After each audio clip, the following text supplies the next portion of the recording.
park in a private space and block an entrance? Pay the fines and the damages. Obligatory disclaimers. On mobile. Non-English speaker. Not in the US. Also, you need my permission to post elsewhere. This incident happened in the summer of 2018. I took a small part. But the real star was my landlord. A small background. It's common in my country to have apartment buildings next to houses. Yard and all. I live in one such building. It has 10 apartments, 2 on each of the first 4 floors. 1 in the ground floor and 1 in the top floor. The top floor is used by the landlord when he and his family come for vacations. He lives abroad. The rest are rentals. We also have a small backyard with a side entrance. Important for later. Next to the building is an empty lot, also belonging to the landlord. We use it as private parking space, with signs visibly saying it's private. It takes 10 cars, 1 per apartment, and has the side entrance. Also, I was the longest tenant, so I was the superintendent. My job was to be the liaison between the tenants and the landlord and communicate any problems and concerns to him. The problem started when the house across the street from us was sold. An lovely old lady used to live there. But when she passed away, the house fell on disarray. Especially the large yard. The new owners were Ken and Karen. Fake names. But lived up to the meme. They immediately began major renovations, which was acceptable. But they also started park their cars in our 2 empty spots. 1 for the landlord and 1 for the lady in the ground floor that didn't own a car. At first, we would tell they were reserved spots and they would move their cars. But when they noticed the spots remained empty, they parked there permanently. I had notified the landlord and he told me to take pictures, log every incident and always notify the police. We started doing that every day. Ken is a hotshot local businessman and every time we called the cops would cause a scene about us being jerks. He always got a fine. But he very blatantly proclaimed he will not pay. The worst part came about a month before the landlord's annual visit. They stopped using one of their cars and left it permanently in front of the side entrance, blocking it. That was a huge issue. You see, the lady living in the ground floor is a renal dialysis patient and 3 times a week goes for a session in the local hospital. The ambulance brings her back and usually park next to the side entrance because she is exhausted after a session. With Karen's car parked there, that wasn't doable anymore. They don't move it even when the police is called. I notify the landlord and try to hold our own hothead from doing anything foolish. The calmer thing he proposed was slashing their tires. Finally, our landlord arrives. I hand him the photos and the logs and he calls Ken over. Tony, the landlord, calmly explains that they are not allowed to park in our space and to move the cars. Ken's response was, "Who the hell do you think you are? I can park anywhere I want." Quote. Now, Ken thinks himself as a big fish in our small town. But Tony is a big fish in a major foreign city. And he is very creative when somebody pisses him off. He tells us to leave the spot next to the side entrance open for the weekend and he will take care of things. We do that and Ken parks his car next to his wife's. Sunday evening, a tow truck arrives and unloads an old Citroen DS, also known as the Frog, blocking both of their cars. Monday morning I wake by the buzzer and when I go downstairs, Ken and Karen are there. They are both livid. They can't move either car. Tony joins me. All smiles. Ken sees him and blows a gasket. He starts shouting and cursing. Tony, still smiling, replies, "I don't see a problem. My car is legally parked. What are you going to do about it?" Quote. Ken angrily gets into his car and reverses on the DS, crushing them both. Tony's smile became one of a shark. He immediately called the police. He pressed charges against Ken. The aftermath. Tony had legally bought the DS from his cousin that owns a car repair and restoration shop. The car was a restoration project and was insured. The court found Ken liable for the damage done. They also found out he was true to his word and hadn't paid any of the tickets. The fines for the tickets alone were almost €2,000. He also leased both his cars and they dropped him as a client immediately for purposefully causing an accident and damaging the leased car. They're sued for damages. Ken got another car, but learned his lesson and hasn't parked in our spots ever since. Tony is an absolute legend. Serves Ken right for thinking there'd be no backlash from his actions. Who the hell do you think you are? The owner of the land, douchebag. Great story. Just an FYI, it's blows a gasket.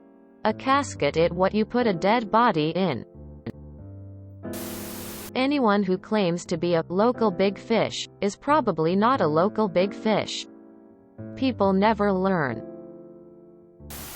I always thought it was odd people wanting to argue about parking like this on private property. You don't own it, why do you think you have a right to it? At my condo we have one covered parking spot for each unit. There are visitor and overflow parking that is not covered. I came home and some jackass was parking in my spot. I park in one of the nearby uncovered spots and the guy happens to walk out of the unit. I ask him about parking there and he says he was staying with my neighbor and that I was gone, so it's okay. I tell him I'm back, so move your shit. He says he will check with my neighbor, so see if that was actually my spot. Anyway, something about this just got me furious, so I picked up my phone and told him, take your time, you have until the tow truck gets here. He decided to move his car. Wow. If he's willing to smash a car in front of the owner, wonder how he is behind closed doors. I'd have sent pics and court reports to his boss. Paramedic here. If we come to pick up a dialysis patient and your car is blocking the only way to get to the patient, we will ask nicely once. Ask nicely with backup from the police a second time, and you still don't move it, have the fire department drag your car out of the way. They don't ask. Now using a Citroën DS as 100% ProRevenge. For those that don't know about old Citroëns, they came factory fitted with hydropneumatic suspension. One of the common issues for that system as they age is the pressure reservoirs fail and when parked they squat down on the deck. This makes towing them away without the engine running to repressurize the suspension very difficult. I can park anywhere I want. Very intelligent words from a moron. Nice story. Before the pandemic, when our spot used to be open 8 hours a day, I used to walk out when somebody would park and ask them for $5. Works about 50% of the time. Otherwise, I suggested they park on the street and pay the meter. Works about 40% of the time. Or I tell them I can call bylaw and they can pay the city $55 in a towing fee. Some people chose this option and I watched them all disgruntled to come back to no car knocking on my back door. I don't answer. The best response some people have given me is, I thought it was 5 minutes free? This is a private 3-spot area behind our place that is labeled with apartment numbers. Unmistakably not a public place.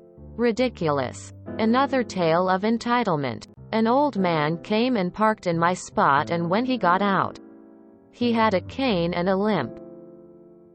I went out and said, "Sir, you can't park there. My partner will be home soon." He said, "I just need to get my meds from the pharmacy." My mother is in Montreal with COVID. I was like, sorry about your mom. Just next time know that you can't use the spot. There's parking on the street. Also, if you come back and it's full back here, it's really hard to turn around to get out.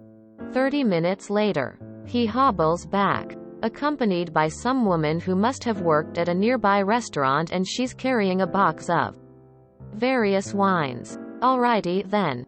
Whatever, he's still old. I've no regrets yet about being nice.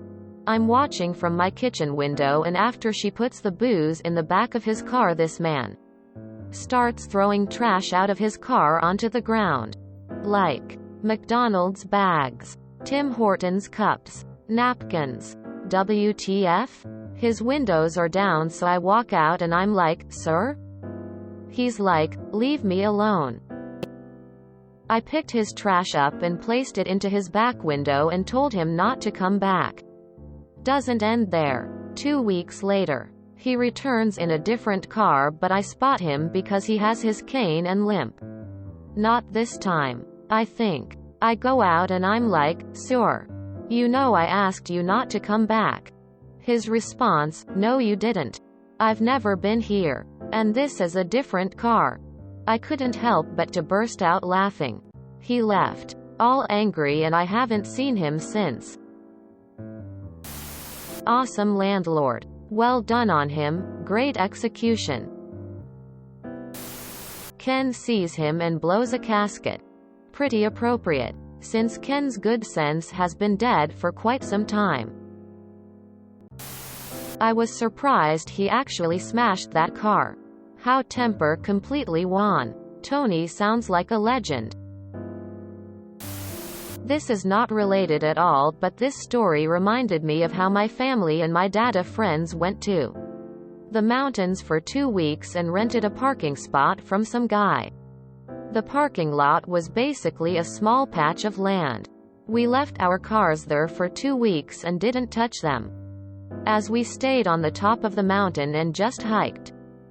When we wanted to leave, my parents of course called the guy that we rented the spots from, but we were surprised that a small old VW Golf blocked both ours and friends' cars. We were pissed off and worried that we will need to have the owner contact the owner of the car so it's moved. It later actually turned out that it was the owner's car, and that he blocks his clients' cars with his to ensure they don't leave without paying. All hail Tony the cunning landlord. Add rest of the words similar to MIB2 movie. Had a guy in a nice Jeep do this once to my whole apartment building, keeping several of us from going to work and costing us all money. My neighbor who owned a fire axe destroyed that vehicle. The look on the guy's face when he returned was priceless. Not sure why the vehicles illegally parked on private property weren't towed after the first couple on incidents. The landlord is freaking awesome, man. Good shit op. Every so often I hear about a really good landlord and it makes me smile. I've had a good landlord exactly once and I will never forget her. I'm imagining this in a Boston accent. Hey Tony, somebody's in ya spot. Quote. If you enjoyed this video, please check out our playlists full of similar content. Epic Ericast is like doom scrolling for your ears. Please like, share, and subscribe.